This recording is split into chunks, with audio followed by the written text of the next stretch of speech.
我是有高中毕业就去台北转播即个从传统的迄个工艺就是咱讲有刻骨了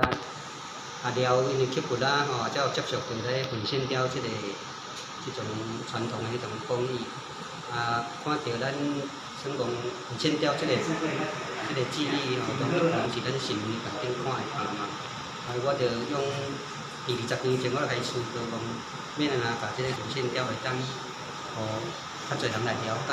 会当近距离来接触，我就用无共款的媒材来创作，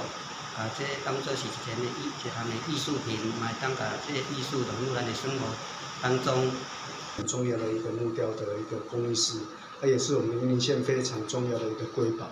他这几年早期在中国界也是很有名，他跟着林丹敏老师来学习做装佛。后来因为大陆的装佛慢慢的侵入台湾之后，就变式了，老师就开始朝着这个艺术创作去做一个学习。然后老师因为他本身是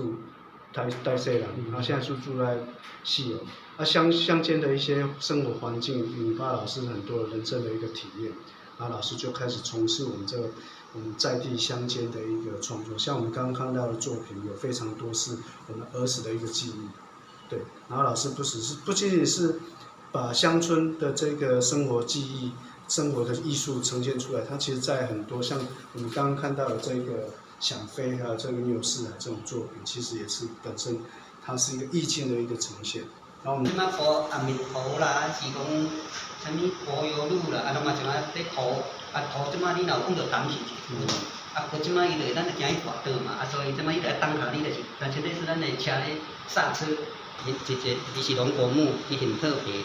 伊的表面上这是完全较白色的，内底是红色的。木头的特性去把它雕成关公。对，因为关公在大家制定上。关公是并不暗对。